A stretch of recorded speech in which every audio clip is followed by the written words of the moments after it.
Salut, c'est Antoine. Nous allons parler aujourd'hui du matériel de la Diagonale des Fous. Alors pour commencer, on range tout le matériel dans un sac à dos qui sera pucé par l'organisation et non échangeable sur tout le parcours. À l'intérieur, on y range les deux bandes adhésives de 2,50 m de long, chacune, et à environ 6 cm de large. On y met la lampe frontale avec les piles de rechange, le gobelet, casquette ou bandana. Et puis ensuite, il faut mettre également la seconde peau. Alors la seconde peau, c'est un t-shirt. C'est un t-shirt qui est moulant. Voilà, c'est un peu une matière stretch comme ça. C'est ce qui permet de coller à la peau et c'est un tissu technique qui permet d'éviter d'avoir froid tout simplement sur tout le parcours. Ensuite, il y a la veste de pluie. La veste de pluie, on n'impose pas qu'elle soit munie d'une membrane, mais il faut savoir qu'il fait très froid dans la nuit, il peut pleuvoir également dès le départ. Moi, j'hésite pas, c'est pas très gros.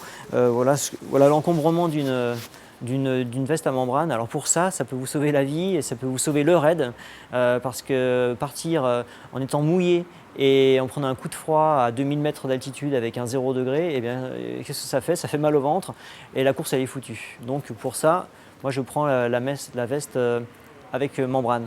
Sinon, ensuite ce que je prends c'est le simple coupe-vent déperlant.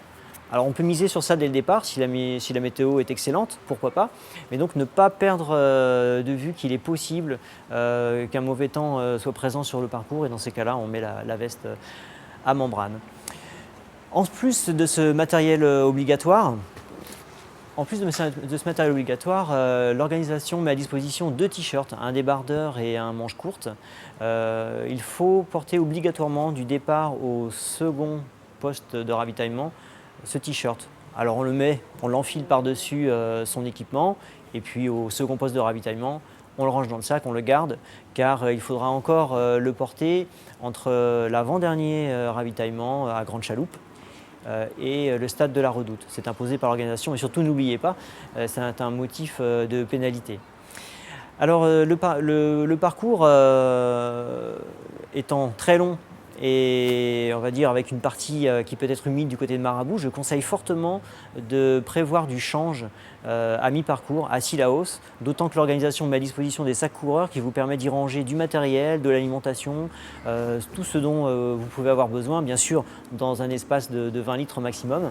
Moi je conseille d'y mettre une paire de chaussures de rechange, des chaussettes, et puis n'hésitez pas en plus du matériel à prévoir de la crème solaire pour votre grande traversée de Mafat et éventuellement une petite crème pour les pieds si loin des bénévoles, des podologues, vous avez vraiment des problèmes de pieds, un peu de pommade ça vous fera du bien. Pour vous protéger du soleil, en plus de la crème, n'hésitez pas à tremper casquette et bandana dans les ruisseaux du parcours, ça vous fera vraiment le plus grand bien. Et puis, n'oubliez pas de boire abondamment. L'organisation impose 1,5 litre minimum, hein, bouteille ou camelback. Et surtout, n'hésitez pas à prendre plus, même 2 litres ou plus même encore sur les parties les plus longues. Voilà pour aujourd'hui. Je vous donne rendez-vous demain pour une autre série de conseils.